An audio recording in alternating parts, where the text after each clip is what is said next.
नमस्कार मित्रों, dream points के इस नए वीडियो लेक्चर में मैं हूं प्रवीण दुबे। और आज हम बात करेंगे कक्षा 9 की हिंदी का दूसरा चैप्टर है प्रेमचंद्र जी का मंत्र। तो मित्रों, वीडियो को हमारे पूरे लास्ट तक देखना। आज आपको इस चैप्टर में कोई भी डाउट नहीं रहेगा। आप वीडियो को हमारे पूरा लास्ट तक देखिएगा, उसके बाद आपको कोई भी डाउट इस विषय में या इस चैप्टर में रहेगा ही नहीं। तो चलिए मित्रों, वीडियो को शुरू करते हैं।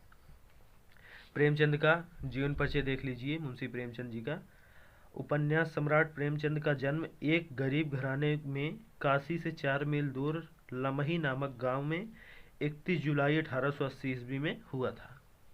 इनके पिता का नाम था अजायब राय। यहाँ से देख लीजिए, इनके पिता का नाम अजायब राय था। इनकी माता का नाम आनंदी देवी था। इनकी प्रमुख कृतियाँ गोदान, गबन, सेवा सदन, प्रेमाश्रम, निर्मला, कर्मभूमि, रंगभूमि, और ये शुक्ल युग के लेखक थे। ये जो हैं मुंशी प्रेमचंद्र जी शुक्ल युग के लेखक थे। मुंशी प्रेमचंद्र जी शुक्ल युग के लेखक थे। और बचपन का नाम इनका था धनपत राय। इनका बचपन का नाम धनपत राय था। और हिंदी साहित्य में इनका एक श्रेष्ठ कहानी एवं उपन्यास सम्राट के रूप में चर्चित था। इनका स्थान जो था हिंदी साहित्य में। चलिए मित्रों, वीडियो को शुरू करते हैं।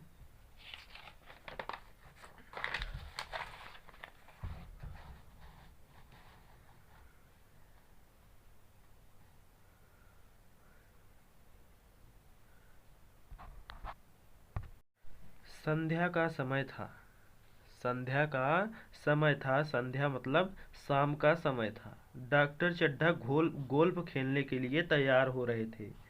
मोटर कार सामने खड़ी थी कि दो कहार एक डोली लिए आते दिखाई दिए। जो डॉक्टर चड्ढा थे वो गोल्फ कोई खेल होता है, उसको खेलने के लिए तैयार थे और उनकी गाड़ी जो थी उनके सामने खड़ी थी। और वो देख रहे थे कि दो कहार कोई एक डोली लेकर आ रहे हैं। डोली के पीछे बूढ़ा लाठी टेकता चला आ रहा है। डोली औषधालय के सामने आकर रुक गई। औषधालय मतलब जहाँ पर उनका चिकित्सालय था, उनका जो है अस्पताल था, वहीं पर आकर उनकी डोली जो थी वो रुक गई। बूढ़े ने धीरे धीरे आकर द्वार पर पड़ी हुई चिक से झांका। द्वार पर पड़ी हुई चिक से झांका मतलब देखा। ऐसी साफ सुथरी जमीन पर पैर रखते हुए भय हो रहा था कि कोई घुड़क न बैठे। बूढ़ा सोच रहा था कि इतनी साफ सुंदर जमीन है, यहाँ पर पैर रखते हुए भी बहुत डर लग रहा है कि कोई हमें डांट न दे। डॉक्टर साहब को मेज के सामने खड़े देखकर भी कुछ कहने का साहस न हुआ। वो डॉक्टर साहब को मेज पर देख रहा था, फिर भी उसको कुछ, मेज के बगल डॉक्टर साहब खड़े थे, उनको देख रहा था, फिर भी उसे कुछ कहने का सामर्थ्य नहीं हुआ। डॉक्टर साहब ने चिक के अंदर से गरज कर कहा, कौन है? डॉक्टर साहब ने चिक के अंदर से गरज कर कहा, कौन है, क्या चाहता है? बूढ़े ने हाथ जोड़कर कहा, हुजूर, बड़ा गरीब आदमी हूँ, मेरा लड़का कई दिनों से बीमार है। यहाँ पर बीमार होगा। मेरा लड़का कई दिनों से बीमार है।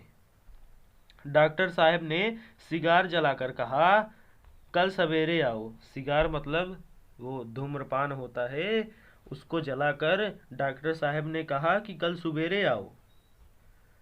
कल सवेरे हम इस वक्त मरीज को नहीं देखते। हम इस वक्त मरीज को नहीं देखते। बूढ़े ने घुटने टेक कर जमीन पर सिर रख दिया और बोला, दुहाई है सरकार की, लड़का मर जाएगा। हुजूर, 4 दिन से आंखें नहीं खोला है। बूढ़ा जो था वो घुटने टेक कर बैठ गया और बोला, दुहाई है सरकार, बच्चा मर जाएगा, 4 दिन से आंखें नहीं खोला है। डॉक्टर चड्ढा ने कलाई पर नजर डाली। केवल 10 मिनट समय और बाकी था। डॉक्टर चड्ढा जो थे वो बच्चे के कलाई पर नजर डाली और उनके पास केवल 10 मिनट और बाकी थे। गोल्फ स्टिक खूंटी से उतारते हुए बोले, कल सवेरे आओ, कल सवेरे, यह हमारे खेलने का समय है। कल सवेरे आओ, यह मेरे खेलने का समय है। बूढ़े ने पगड़ी उतारकर चौखट पर रख दी और रो कर बोला, हुजूर एक निगाह देख लें। बूढ़ा जो था वो अपनी पगड़ी को निकाल कर उनके चौखट मतलब उनके दरवाजे पर रख दिया और बोला, हुजूर एक निगाह देख लें, बस एक निगाह। लड़का हाथ से चला जाएगा हुजूर। 7 लड़कों में यही एक बच रहा है हुजूर। हम दोनों आदमी रो रो कर मर जाएंगे। सरकार आपकी बढ़ती होए दीनबंधु। सरकार आपकी बढ़ती होए दीनबंधु। ऐसे उजड़ देहाती यहाँ प्रायः रोज आया करते थे। डॉक्टर साहब सोच रहे हैं कि ऐसे उजड़ देहाती यहाँ प्रायः रोज आया करते थे। डॉक्टर साहब उनके स्वभाव से खूब परिचित थे। कोई कितना ही कुछ कहे पर वे अपनी ही रट लगाते जाएंगे, किसी की सुनेंगे नहीं। धीरे से चिक उठाई और बाहर निकलकर मोटर की तरफ चले गए। बूढ़ा यह कहता हुआ उनके पीछे दौड़ा, सरकार बड़ा धर्म होगा हुजूर, दया कीजिए, बड़ा दीन दुखी हूँ, संसार में कोई है नहीं बाबूजी। मगर डॉक्टर साहब ने उसकी ओर मुंह फेर कर देखा तक नहीं। मगर डॉक्टर साहब ने उसकी ओर मुंह फेर कर देखा तक नहीं। मोटर पर बैठकर बोले, कल सवेरे आना। मोटर चली गई। बूढ़ा कई मिनट तक मूर्ति की भांति निश्चल खड़ा रहा। बूढ़ा जो था वो कई मिनट तक मूर्ति की भांति खड़े होकर, असहाय खड़े होकर गाड़ी के जाने को देख रहा था। संसार में ऐसे भी मनुष्य होते हैं जो अपने आमोद प्रमोद के आगे किसी की जान की परवाह नहीं करते। शायद इसका उसे अब भी विश्वास न आता था। सभ्य संसार इतना निर्गम, इतना कठोर है, इसका ऐसा मर्मभेदी अनुभव अब तक न हुआ था। वह उन पुराने जमाने के जीवों में था जो लगी हुई आग को बुझाने, मुर्दे को कंधा देने, किसी के छप्पर को उठाने और किसी कलह को शांत करने के लिए सदैव तैयार रहते थे। पहले जमाने के जो लोग थे वो किसी के छप्पर को उठाना हो, किसी के घर में आग लगी हो उसको बुझाना हो, और किसी की मृत्यु के बाद उसका कंधा देना हो, तो सभी लोग, पुराने जमाने के लोग आगे रहते थे। जब तक बूढ़े को मोटर दिखाई दी वह खड़ा टकटकी लगाए उस ओर ताकता रहा। टकटकी लगाए मतलब एक ही निगाह से उस ओर देखता रहा। शायद उसे अब भी डॉक्टर साहब के लौट आने की आशा थी। फिर उसने कहारों से डोली उठाने को कहा। डोली जिधर से आई थी उधर ही चली गई। चारों ओर से निराश होकर वह डॉक्टर चड्ढा के पास आया था। वह चारों ओर से निराश होकर डॉक्टर चड्ढा के पास आया था। इनकी बड़ी तारीफ सुनी थी। यहाँ से निराश होकर फिर वह किसी दूसरे डॉक्टर के पास न गया। किस्मत ठोक ली। उसकी किस्मत जो थी वो खराब थी। उसकी जो किस्मत थी वह खराब थी। उसी रात को उसका हंसता खेलता 7 साल का बालक अपनी बाल लीला समाप्त करके इस संसार से सिधार गया। वह जो बच्चा था वह उसी रात को खत्म हो गया, मर गया। बूढ़े माँ बाप के जीवन का यही एक आधार था। इसी का मुंह देखकर वे जीते थे। इस दीपक के बुझते ही जीवन की अंधेरी रात भाए भाए करने लगी। बुढ़ापे की विशाल ममता टूटे हुए हृदय से निकलकर उस अंधकार में आर्तस्वर से रोने लगी, मतलब तेज से रोने लगी। कई साल गुजर गए। डॉक्टर चड्ढा ने खूब यश और धन कमाया, लेकिन इसके साथ ही अपने स्वास्थ्य की रक्षा भी की, जो एक असाधारण बात थी। यह उनके नियमित जीवन का आशीर्वाद था कि 50 वर्ष की अवस्था में भी उनकी चुस्ती और फुर्ती युवकों को भी लज्जित करती थी। उनके हर एक काम का समय नियत था। इस समय से वह जौ भर भी न टलते थे। बहुधा लोग स्वास्थ्य के नियमों का पालन उस समय करते हैं जब रोगी हो जाते हैं। बहुत से लोग ऐसे हैं, वह नियम का पालन तब करते हैं जब वह रोगी हो जाते हैं। डॉक्टर चड्ढा उपचार और संयम का रहस्य खूब समझते थे। उनकी संतान संख्या भी इसी नियम के अधीन थी। उनके केवल 2 बच्चे हुए, एक लड़का और एक लड़की। तीसरी संतान न हुई, इसलिए श्रीमती चड्ढा भी अभी जवान मालूम होती थी। लड़की का तो विवाह हो चुका था, लड़का कॉलेज में पढ़ता था। वही माता पिता के जीवन का आधार था। शील और विनय का पुतला, बड़ा ही रसिक, बड़ा ही उदार, विद्यालय का गौरव, युवक समाज की शोभा, मुखमंडल से तेज की छटा सी निकलती थी। आज उसी की 20वीं सालगिरह थी। संध्या का समय था। हरी हरी घास पर कुर्सियां बिछी हुई थी। शहर के रईस और हुक्काम एक तरफ, कॉलेज के छात्र दूसरी तरफ बैठे भोजन कर रहे थे। बिजली के प्रकाश से सारा मैदान जगमगा रहा था। आमोद प्रमोद का सामान भी जमा था। छोटा सा प्रहसन खेलने की तैयारी थी। प्रहसन स्वयं कैलाशनाथ ने लिखा था। प्रहसन जो था वो स्वयं कैलाशनाथ ने लिखा था। वही मुख्य एक्टर भी था। इस समय वह एक रेशमी कमीज पहने, नंगे सिर नंगे पांव इधर से उधर मित्रों की आवभगत में लगा हुआ था। कोई पुकारता, कैलाश जरा इधर तो आना। कोई उधर से बुलाता, कैलाश क्या उधर ही रहोगे। सभी उसे छेड़ते थे, चुहले करते थे। बेचारे को जरा दम मारने का भी अवकाश न मिलता था। उसको जरा सा बैठने की भी छुट्टी नहीं मिलती थी। सहसा एक रमणी ने उसके पास आकर कहा, क्यों कैलाश, तुम्हारा सांप कहाँ है? जरा मुझे दिखा दो। कैलाश ने उससे हाथ मिलाकर कहा, मृणालिनी, इस वक्त क्षमा करो, कल दिखा दूंगा। मृणालिनी ने आग्रह किया कि जी नहीं, तुम्हें दिखाना पड़ेगा। मैं आज नहीं मानने की। तुम रोज कल करते हो। मृणालिनी और कैलाश दोनों सहपाठी थे और एक दूसरे के प्रेम में पगे हुए थे। कैलाश को सांपों के पालने, खिलाने और नाचने का शौक था। तरह तरह के सांप पाल रखे थे। उनके स्वभाव और चरित्र की परीक्षा करता रहता था। थोड़े दिन हुए, उसने विद्यालय में सांपों पर एक मार्के का व्याख्यान दिया था।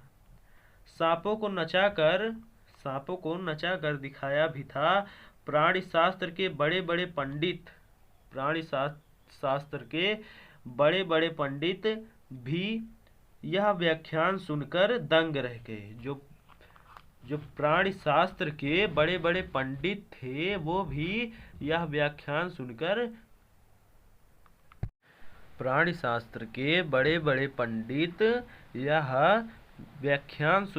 दंग रह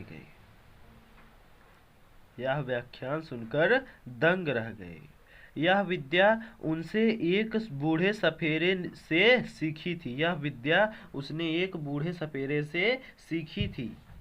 सांपों की जड़ी बूटियां जमा करने का उसे मर्ज था। इतना पता भर मिल जाए कि किसी व्यक्ति के पास कोई अच्छी जड़ी है, फिर उसे चैन न आता था। उसे लेकर ही छोड़ता था। यही व्यसन था। इस पर हजारों रुपए फूंक चुका था। मृणालिनी कई बार आ चुकी थी पर कभी सांपों को देखने के लिए इतनी उत्सुक न हुई। मृणालिनी जो थी वो कई बार आ चुकी थी पर सांपों को देखने के लिए इतनी उत्सुक नहीं हुई। सांपों को देखने के लिए इतनी उत्सुक न हुई। कह नहीं सकते आज उसकी उत्सुकता सचमुच जाग गई थी या वह कैलाश पर अपने अधिकार का प्रदर्शन करना चाहती थी, पर उसका आग्रह बेमौका था। उस कोठरी में कितनी भीड़ लग जाएगी, भीड़ को देखकर सांप कितने चौंकेंगे और रात के समय उन्हें छेड़ा जाना कितना बुरा लगेगा। इन बातों का उसे जरा भी ध्यान न आया। कैलाश ने कहा, कहीं नहीं, कल जरूर दिखा दूंगा। इस वक्त अच्छी तरह दिखा भी नहीं सकूंगा। कमरे में तिल रखने की भी जगह ना मिलेगी। कमरे में तिल रखने की भी जगह नहीं मिलेगी। एक महाशय ने छेड़कर कहा, दिखा क्यों नहीं देते? जरा सी बात के लिए इतना टाल मटोल कर रहे हो। मिस गोविंद हरगिज न मानना, देखें कैसे नहीं दिखाते। दूसरे महाशय ने और रद्दा चढ़ाया, मिस गोविंद इतनी सीधी और भोली हैं, तभी आप इतना मिजाज करते हैं। दूसरी सुंदरी होती तो इसी बात पर बिगड़ खड़ी होती। तीसरे साहब ने मजाक उड़ाया, अजी बोलना छोड़ देती, भला कोई बात है? इस पर आपको दावा है कि मृणालिनी के लिए जान हाजिर है। मृणालिनी ने देखा कि ये सोहदे उसे रंग पर चढ़ा रहे थे तो बोली, आप लोग मेरी वकालत ना करें, मैं खुद अपनी वकालत कर लूंगी। मैं इस वक्त सांपों का तमाशा नहीं देखना चाहती। चलो छुट्टी हुई। इस पर मित्रों ने ठहाका लगाया और एक साहब बोले, देखना तो आप सब कुछ चाहें पर कोई दिखाए भी तो। कैलाश को मृणालिनी की झेपी हुई सूरत देखकर मालूम हुआ कि इस वक्त उसका इनकार वास्तव में उसे बुरा लगा है। इस वक्त उसका इनकार उसे वास्तव में बुरा लगा है। ज्यों ही प्रीति भोज समाप्त हुआ और गाना शुरू हुआ, उसने मृणालिनी और ये अन्य मित्रों को सांपों के दरबे के सामने ले जाकर महुअर बजाना शुरू किया। फिर एक एक खाना खोलकर एक एक सांप को निकालने लगा। वाह क्या कमाल था! ऐसा जान पड़ता था कि वे कीड़े उसकी एक एक बात, उसके मन का एक एक भाव समझते हैं। किसी को उठा लिया, किसी को गर्दन में डाल लिया, किसी को हाथ में लपेट लिया। मृणालिनी बार बार मना करती थी, उन्हें गर्दन में न डालो, दूर ही से देखो, दूर से ही देखो, बस जरा नचा दो। कैलाश की गर्दन में सांपों को लिपटते देखकर उसकी जान निकल जाती थी। पछता रही थी कि मैंने व्यर्थ में ही इनसे सांप दिखाने को कहा, मगर कैलाश एक न सुनता था। प्रेमिका के सम्मुख अपने सर्प कला प्रदर्शन का ऐसा अवसर पाकर वह कब चूकता। एक मित्र ने टीका की दांत तोड़ डाले होंगे। कैलाश हंसकर बोला, दांत तोड़ डालना मदारियों का काम है, किसी के दांत नहीं तोड़े गए। कहिए तो दिखा दूं। कहकर उसने एक काले सांप को पकड़ लिया और बोला, मेरे पास इससे बड़ा और जहरीला सांप दूसरा नहीं है। अगर किसी को काट ले तो आदमी आनन फानन में मर जाएगा, मतलब तुरंत ही मर जाएगा, लहर भी नहीं आएगी। इसके कांटे का मंत्र नहीं, इसके दांत दिखा दूं? मृणालिनी ने उसका हाथ पकड़कर कहा, नहीं नहीं कैलाश, ईश्वर के लिए उसे छोड़ दो। तुम्हारे पैर पड़ती हूँ। इस पर दूसरे मित्र बोले, मुझे तो विश्वास नहीं आता, लेकिन तुम कहते हो तो मान लूंगा। कैलाश ने सांप की गर्दन पकड़कर कहा, नहीं साहब, आप आंखों से देखकर मानिए। दांत तोड़कर वश में किया तो क्या किया। सांप बड़ा समझदार होता है। अगर उसे विश्वास हो जाए कि इस आदमी से मुझे कोई हानि न पहुंचेगी तो वह उसे हरगिज न काटेगा। मृणालिनी ने जब देखा कि कैलाश पर इस वक्त भूत सवार है तो उसने यह तमाशा न करने के विचार से कहा, अच्छा भाई, अब यहाँ से चलें। देखो गाना शुरू हो गया, आज मैं भी कोई चीज सुनाऊंगी। यह कहते हुए उसने कैलाश का कंधा पकड़कर चलने का इशारा किया और कमरे से निकल गई। मगर कैलाश विरोधियों का शंका समाधान करके ही दम लेना चाहता था। कैलाश जो था वो विरोधियों का शंका समाधान करके ही दम लेना चाहता था। उसने सांप की गर्दन पकड़कर जोर से दबाई, इतनी जोर से दबाई कि उसका मुंह लाल हो गया। देह की सारी नसें तन गईं। सांप ने अब तक उसके हाथों ऐसा व्यवहार न देखा था। उसकी समझ में न आता था कि यह मुझसे क्या चाहते हैं। उसे शायद भ्रम हुआ कि यह मुझे मार डालना चाहते हैं। अतएव वह आत्मरक्षा के लिए तैयार हो गया। कैलाश ने जब उसकी गर्दन खूब दबाकर मुंह खोल दिया और उसके जहरीले दांत दिखाते हुए बोला, जिन सज्जनों को शक हो आकर देख लो। आया विश्वास या अब भी कुछ शक है? मित्रों ने आकर उसके दांत देखे और चकित हो गए। प्रत्यक्ष प्रमाण के सामने संदेह को स्थान कहाँ? जो प्रत्यक्ष प्रमाण है उसके सामने संदेह का स्थान कहाँ है? मित्रों का शंका निवारण करके कैलाश ने सांप की गर्दन ढीली कर दी और उसे जमीन पर रखना चाहा, पर वह काला गेहुअन क्रोध से पागल हो रहा था। गर्दन नरम पकड़ते ही उसने सिर उठाकर कैलाश की उंगली में जोर से काटा और वहां से भागा। कैलाश की उंगली से टप टप खून बहने लगा। उसने जोर से उंगली दबा ली और अपने कमरे की तरफ दौड़ा। वहां मेज की दराज में एक जड़ी रखी हुई थी, जिसे पीसकर लगा देने से घातक विष भी रफू हो जाता है। मित्रों में हलचल बढ़ गई। बाहर महफिल में भी खबर हुई। डॉक्टर साहब घबरा कर दौड़े। फौरन उंगली की जड़ कसकर बांधी गई और जड़ी पीसने के लिए दी गई। डॉक्टर साहब जड़ी के कायल न थे।